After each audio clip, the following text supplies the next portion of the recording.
आज उत्तर प्रदेश प्राथमिक शिक्षा मिशन संघ के प्रांतीय मंत्री कौशल कुमार सिंह जी ने सभी शिक्षा मित्रों को ये संदेश दिया है अपने फेसबुक पेज के माध्यम से। उन्होंने क्या कहा है सुने आप सब। और अगर अभी तक आप मेरे चैनल पर नए हैं तो चैनल को लाइक कर दें, सब्सक्राइब कर दें और शेयर कर दें, जिससे सूचनाएं सभी को प्राप्त हो जाएं। ये रहा कौशल कुमार सिंह जी का संदेश, सुने। जो परिस्थितियां हैं उसको लेके आप लोग भली प्रकार से ये जान लीजिए, सरकार का विरोध करने से कार्य नहीं चलने वाला है। आप भी जान रहे हैं, हम भी जानते हैं, क्योंकि शिक्षा मित्रों का उतना मजबूत स्थिति नहीं है कि हम विरोध कर पाएं। हमको आदरणीय प्रदेश के जो मुख्यमंत्री हैं श्री योगी आदित्यनाथ जी, उनसे ही अनुनय विनय करते हुए अपना जो समस्याएं हैं उसको निस्तारण कराना है। बहुत सारे हमारे सांसद, विधायक, एमएलसी, काफ़ी लोगों से हमारी बातचीत हुई, तो कहीं ना कहीं शिक्षा मित्रों को लेके उनके मन में एक अजीब सी टीस है, और टीस वो वही आ जाती है। इसको बहुत ज़्यादा बताने की आवश्यकता नहीं है कि शिक्षा मित्रों ने हमारा साथ नहीं दिया।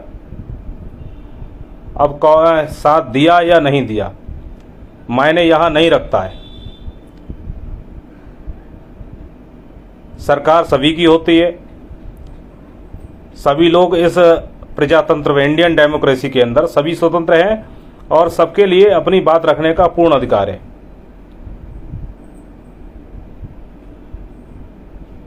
आगामी, वर्तमान या भविष्य जो भी सरकारें हैं, होंगी या रही हैं, जिन्होंने कर्मचारियों के हित में काम किए, कर्मचारियों ने हमेशा उनकी तारीफ की, और जहां कर्मचारियों की जो समस्याएं थी अगर निस्तारण करने में सरकार के द्वारा कहीं को, सरकार के अधिकारियों के द्वारा जो कोताही बरती गई, तो कहीं ना कहीं जो रुष्टता होती है मन में, वो समय पर दिखती जरूर है। तो इसमें कोई दोहराए नहीं है, ये एक स्वाभाविक प्रक्रिया है। तो इसलिए हम तो ये मान के चलते हैं कि यहाँ हमारे जो साथियों ने जो भी किया, जो भी उनको उचित लगा वो उन्होंने किया है। लेकिन हाँ, इतना ज़रूर है कि आने वाले समय में हम लोग भी प्रदेश सरकार पर पूरा विश्वास रखते हैं और ये चाहते हैं कि हमारी समस्याएं भी माननीय मुख्यमंत्री जी के द्वारा दूर होंगी और जल्द से जल्द उस पर कोई ना कोई कार्रवाई हो। साथियों, हम लोग सरकार को साथ में लेकर लगातार वार्ता के माध्यम से जैसे भी हो, हम ये चाहते हैं कि आपकी समस्याओं का निराकरण हो। लेकिन एक सिर्फ यही रास्ता नहीं है। हम सरकार के विरोध में नहीं हैं, हम सरकार के साथ हैं। जो भी शिक्षा संबंधी जो भी आदेश आज माननीय हमारे बेसिक शिक्षा मंत्री जी श्री संदीप सिंह जी द्वारा जो भी उद्बोधन रहा है, बेसिक शिक्षा के सुधार के लिए जो भी बातें बताई गई हैं, उसके लिए हम एक एक शब्द अनुकरण करने के लिए तैयार हैं। बेसिक शिक्षा के उत्थान में पूरा सहयोग देने के लिए तैयार हैं। लेकिन हमारी समस्याओं का निराकरण कब होगा? समस्या सिर्फ एक ही है कि हमारी समस्याओं का निस्तारण हो, जिससे भली प्रकार से हम लोग बेसिक में छोटे बच्चे, नौनिहालों का भविष्य संवारने में पूरा तन मन से लग जाएं। धन तो है ही नहीं, शिक्षा मित्रों के पास धन है, आज के समय में नहीं है। आज जो भी लड़ाई है वो धन की है, और धन 10,000 में सभी जानते हैं कि 10,000 में कुछ होने हवाने वाला है नहीं। सभी नेताओं से अगर बात किया जाए वो भी इस चीज़ को जानते हैं, अधिकारी भी जानते हैं। लेकिन आज अगर हम सफल नहीं हो पा रहे हैं, उसकी सबसे बड़ी जो समस्या है वो ये है कि हम लोग यूनाइट नहीं है। हमने कई बार अपने उद्बोधन में, जब भी फेसबुक लाइव के फेसबुक के माध्यम से, ना सही यूट्यूब के माध्यम से, जो भी आप सबों से कहा है कि हम लोग यूनाइट नहीं हो पा रहे हैं, नेताओं में कमियां निकाल रहे हैं। भाई, हम ये मानते हैं कमियां रहीं, लेकिन कमियां सुधारने का आप मौका दीजिए।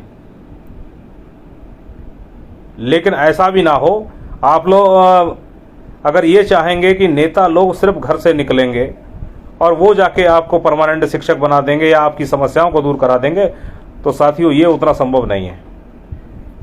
आपके पास जिम्मेदारियां हैं, आपके बच्चे बड़े हो चुके हैं, उनकी शादी, विवाह, शिक्षा की बहुत सारी जिम्मेदारियां हैं।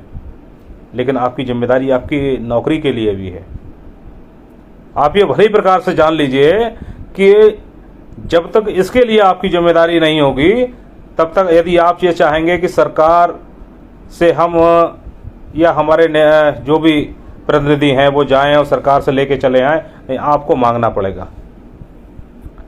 मांगने के तरीके बहुत सारे हो सकते हैं, और समायोजन से पूर्व हम लोग लगातार प्रयास करते रहे। उस समय भी हमने मांगा। समायोजन से पूर्व जो वर्तमान सरकार थी उससे भी लगातार संगठन ने मांग की, लगातार वार्ताएं हुई। जो भी हमारे धरना प्रदर्शन, बहुत सारी चीज़ें कंटिन्यू चलती रही हैं। तब जाके ये ऐसी नौबत आई कि हम लोग पूर्ण शिक्षक की रूप में 2 वर्ष 3 वर्ष हमने कार्य किया। कुछ लोग हमारे विरोधी थे जिनको ये सहन नहीं हुआ, तो आज स्थिति आई है।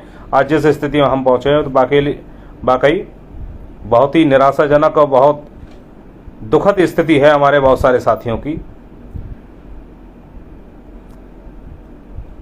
आप ये देख रहे हैं कि अभी हमारे एक शिक्षा मित्र साथी जो लखीमपुर की थी, उनके साथ एक शिक्षक ने जिस तरह का व्यवहार किया है, ये व्यवहार की नौबत क्यों आई?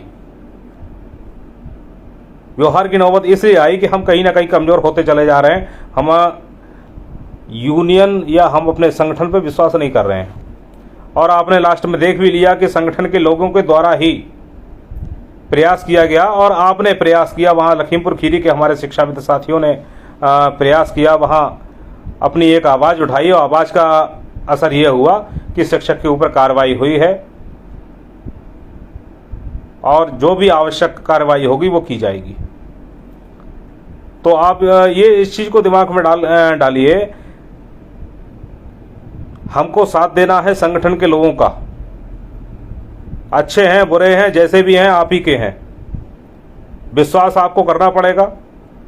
विश्वास करेंगे, साथ देंगे, तभी ये संभव होगा कि हम हमारी जो आगे की लड़ाई है उसको हम मजबूती के साथ लड़ लें। पिछले इलेक्शन में जो भी हुआ, जैसे भी हुआ, जिसने जो किया हो, उसको लेके सरकार से बात चल रही है, और जो भी उनके प्रतिनिधि हैं उनको भी समझाया जा रहा है। हमें लग रहा है उनके ये सारी बातें समझ में आएंगी। और कर्मचारी कभी किसी पार्टी का नहीं होता है, वो तो उस वर्तमान सरकार का है जो मौजूदा स्थिति में होती है। तो अब ये सारी चीज़ें बताने के साथ साथ जहां आवश्यक होगा, ज्ञापन है, प्रदर्शन हमेशा विरोध में नहीं होता है, प्रदर्शन पक्ष में भी होता है, मांगने के लिए भी होता है। लेकिन प्रदर्शन में यदि आप लोग ये चाहें कि प्रदर्शन शुरू कर दिया जाए, लेकिन अभी आप देखा होगा हमारे इलेक्शन से पहले कुछ लोग इलेक्शन से पहले कुछ लोगों ने धरना दिया था। धरने में कितने लोग पहुंचे? क्या 8, 10, 15, 20 लोगों के बैठ जाने से सरकार सुनने वाली है आपकी? और किसी भी कार्य करने के लिए जब तक आर्थिक रूप से मजबूत नहीं होंगे, कार्य संभव नहीं है। आप लोगों की जो संख्या है वो इतनी संख्या है, एक बहुत छोटा सा सहयोग भी अगर होगा जिसका आपको पता भी ना चले, तब भी उस समस्या का निराकरण आसानी से हो सकता है, और हम अपनी बात को मजबूती से रख सकते हैं। सोचना आपको है, हम लोग करने के लिए तैयार हैं, आगे बढ़ने के लिए तैयार हैं। जैसा आप लोग निर्देश देंगे हम वैसा करेंगे। हमारे संगठन के सभी पदाधिकारी, हमारे प्रदेश अध्यक्ष हो, जो भी अन्य पदाधिकारी हो, सारे लोग किसी से कम नहीं है, और हर स्तर पर आपकी समस्याओं को निराकरण करने में लगे हुए हैं। चाहे वो जो भी व्यक्ति हैं। लेकिन साथियों, हम आपसे सिर्फ इतना ही कहना चाहेंगे कि अब एक बार पुनः आपको संगठन के साथ रहकर संगठन पर विश्वास आपको करना पड़ेगा। हर तरह से एक अपनी घर की जिम्मेदारी भी निभाइए। ये मत सोचिए जिस तरह से एक बुलावा आ जाता है खंड शिक्षा अधिकारी कार्यालय से, एक छोटा सा फोन पहुंचने के बाद सारे के सारे एकजुट हो जाया करते हैं वहां पर। भले आपको ये भी जान रहे हैं कि 10,000 जो मानदेय मिलता है उससे 1 रुपये आगे मिलने वाला नहीं है। वहाँ आप रोज़ पहुँच जाइए। तो जब वहाँ के लिए समय निकल सकता है तो फिर अपने लिए क्यों नहीं? अगर आप घर से निकलेंगे तो अपने लिए निकलेंगे। आप चाहते हैं 10,000 से हमारा 20,000 25,000 या कम से कम इतना हमको मानदेय मिल जाए, हमारा घर चल जाए, तो ये तभी संभव है जब आप घर से निकलेंगे। घर बैठने से कुछ होने वाला नहीं है। आप हमको गाली देते रहिए, जो मर्जी हो कहते रहिए नेताओं के लिए, उससे होने वाला कुछ नहीं है। कुछ लोग ऐसे हैं जो घर से पूरी तरह से सक्षम हैं, वो आपको जरूर बरगला देंगे, अरे वो इन लोगों ने तो बर्बाद कर दिया। अरे भाई, बर्बाद कर दिया, आबाद किसने किया था? आप घर से निकलते हैं, आपके बड़े भाई माँ बाप सब लोग हैं, ये जरूरी नहीं है सारे काम अच्छे ही हो जाए करते हैं घर में। तो सीधी सी बात है, जब वहां आपके लिए ये लग रहा है कि कहीं कहीं कमियां रह जाती हैं, तो कमियां सुधारी भी जाती हैं। हम लोग भी सुधारने के लिए तैयार हैं। जहां हो आपके साथ, आपके विचारों को महत्व देते हुए जो आवश्यक होगा हम लोग करेंगे। और रही समस्या की बात, तो हम जिस तरह से आज ये समय जो लग रहा है, तो हमें लग रहा है कि आपके लिए एक जुड़ाव, एक मंच हम जरूर देंगे कि जिसके साथ आप संगठन से जुड़ें, संगठन के नेताओं से। हमारे जिलाध्यक्ष हैं, ब्लॉक अध्यक्ष हैं, ब्लॉक के पदाधिकारी हैं, जिले के पदाधिकारी हैं और प्रांत के पदाधिकारी हैं। एक सीढ़ी आपके पास मौजूद है और आपकी छोटी से छोटी समस्याओं को लेकर भी हम लोगों की नैतिक जिम्मेदारी है कि हम आपका साथ दें, बशर्ते आप लोग भी संगठन पर विश्वास रखें, संगठन का हर आवश्यकता पड़ने पर साथ दें। पूरा प्रदेश के अंदर मात्र 1 से 2% लोग ही ऐसे हैं जो पूर्णतः सक्षम हैं अपने लिए। अन्यथा ये 10,000 का जो मानदेय का है, सभी चाहते हैं कि मानदेय हमारा बढ़े, लेकिन उनके अंदर सबसे बड़ी कमियां ये है कि वे बरगलाना शुरू कर देते हैं। और ये भी जान लीजिए, आज जिन्होंने टीटी कर ली है वो भी आज उसी लाइन में है जो जिन्होंने आज टीटी नहीं की है, तो उससे ज़्यादा कुछ मिलाने वाला है नहीं उनके लिए भी, जो टीटी पास बैठे हैं। तो इसलिए ये मन में इस धारणा को निकाल दीजिए कि हम पास हैं, फेल हैं। सरकार की नज़र में आप सारे बराबर हैं। तो प्रयास भी हमें सबको मिलकर करना होगा। भविष्य में यदि किसी के लिए कोई बेनिफिट मिलने वाला है, वो चाहे कोई भी हो, संगठन कतई नहीं चाहता यदि आपने पीएचडी कर ली है तो आपको उसका लाभ ना मिले। आपको अपनी जगह पर अगर कोई उसका लाभ मिल रहा है तो संगठन के लिए कहीं कोई समस्या नहीं है। लेकिन अगर संगठन से आप ये चाहेंगे कि व्यक्तिगत तौर पे हमारे लिए कुछ कीजिए, तो ये सभी जान रहे हैं संगठन सबके साथ, सबको लेकर, सबको मिलाकर बना हुआ है। किसी एक व्यक्ति विशेष का संगठन नहीं है। संगठन हमारा नहीं है। हमारे प्रदेश अध्यक्ष हैं शिव कुमार शुक्ला, सिर्फ संगठन उनका नहीं है। रमेश मिश्रा जी का संगठन नहीं है। संगठन आप सबका है और इस संगठन में होगा भी वही जैसा आप लोग चाहेंगे। लेकिन बस यही है कि आज जिस तरह से हमारे लोगों से बातचीत हुई, सरकार के प्रतिनिधियों से बात हो रही, तो उससे निकल के यही आ रहा है कि आप लोगों को भी घर से निकलना पड़ेगा। जब तक घर से नहीं निकलेंगे, हमें सिर्फ घर बैठे रहने से कुछ होने वाला है नहीं। और संगठन के लिए कुछ करने के लिए भी आपको संगठन को मजबूत करना पड़ेगा। साथियों, बहुत समय बाद सारे अधिकारियों से भी बातचीत हुई है हमारी, और भारतीय जनता पार्टी के जो प्रतिनिधि हैं, चाहे वो सांसद हो, विधायक हो, एमएलसी हो, उनसे भी बातचीत हुई है। उसका जो सार निकल के आया है वो यही है, हम लोग जहां वार्ता से काम निकल सकता है वार्ता भी करेंगे, अपनी बात को रखने का भी प्रयास करेंगे, उनको समझाने का भी प्रयास चल रहा है। लेकिन साथ ही साथ आपको घर से निकलने के लिए भी तैयार रहना होगा। और जो लोग ये सोच रहे हैं कि हाई कोर्ट, सुप्रीम कोर्ट या उसके माध्यम से हम कुछ करा लेंगे, तो आप दिमाग में डाल लीजिए, कुछ होने वाला नहीं है। ब्लॉक अध्यक्ष का, जिलाध्यक्ष का फ़ोन अगर पहुंच रहा है आने के लिए, तो ये मत सोचिएगा उसकी लड़की की शादी नहीं है। वो आपको इसलिए बुलाता है कि जिससे आपकी जो मजबूती है, आपकी यूनिटी है, वो कम से कम जिले के अधिकारी देख लें, ब्लॉक स्तर के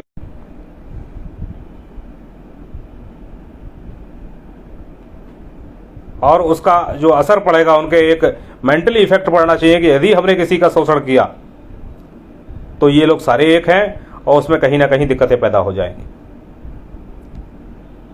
आज के समय में हम देख रहे हैं अधिकारी भी काफ़ी साथ दे रहे हैं आप लोगों का, और उनको लिए भी आपकी जो बेसिक समस्याएं हैं उनकी जानकारी है। लेकिन है ये जरूर है कि अगर आपको हो सकता है जिस समस्या को लेके, अगर किसी हमारे साथी की समस्या है उसको लेके हमने आपको बुलाया, आप नहीं पहुंचे, आपने सोच लिया कि नहीं हम नहीं, हमारा पड़ोस का पहुंच जाएगा, वो भी नहीं गया। ठीक है, उसकी समस्या चाहे जैसे करके निस्तारित होगी, लेकिन भविष्य में हो सकता है वो समस्या आपके आगे भी आ जाए, फिर आपके साथ कौन होगा? हमारे संगठन के कौन लोग हैं, कितने हैं, ये सारी एक सदस्यता अभियान जिला अध्यक्षों के द्वारा चलाया भी गया था और भविष्य में भी इसको आगे बढ़ाने की तैयारी है। लेकिन इतना जरूर है कि आप लोग कितना हमारा साथ देंगे अब ये भी तय करना है। यदि आप साथ देने के लिए तैयार हैं तो हम लोग भी आगे बढ़ने के लिए तैयार हैं और आपके भविष्य के साथ कोई समझौता हम लोग नहीं करेंगे। तो साथियों, बस यही सब चीज़ों के लिए आपके बीच उपस्थित हुए थे कि जो अपनी बात है, आज की जो परिस्थितियां हैं उनके साथ जिस तरह से बातचीत हुई है, सीधे सीधे कुछ भी कह पाना आज के समय में संभव नहीं है। लेकिन हाँ, इतना जरूर है कि अगर ये प्रयास होगा तो सफलता निश्चित मिलेगी। और प्रयास किसी एक के द्वारा नहीं होना है। यदि हमारी संख्या 1,55,000 है तो 1,55,000 के द्वारा ही प्रयास किया जाएगा, तभी हमको सफलता मिलेगी। 2023-22 जाने के लिए है, बहुत ज़्यादा समय नहीं है। 2023 आएगी और आने वाले समय में लोकसभा का चुनाव भी है। तो अपने यूनिटी, अपनी एकता के लिए इतना मजबूत कर लीजिए कि सामने वाले को भी लगे कि हमें हो सकता है इनकी आवश्यकता पड़ जाए, और यदि हमारी ये मदद करेंगे तो हमको उसका बहुत बड़ा लाभ मिलेगा। और अपने चेहरे के ऊपर किसी का ठप्पा लगाने की कोशिश मत करिए। अब आपको जिस तरह से भी रहना है, आप समझ लीजिए हमें अपना भविष्य बनाना है, हमको किसी से कुछ लेना देना नहीं है। जो हमारी सुनेगा हम उसके साथ होंगे। तो इन्हीं शब्दों के साथ बहुत बहुत धन्यवाद आप सभी के लिए, जो भी इस फेसबुक लाइव कार्यक्रम पर उपस्थित रहे हैं। सभी शिक्षाविद साथियों के लिए बहुत बहुत धन्यवाद। नमस्कार।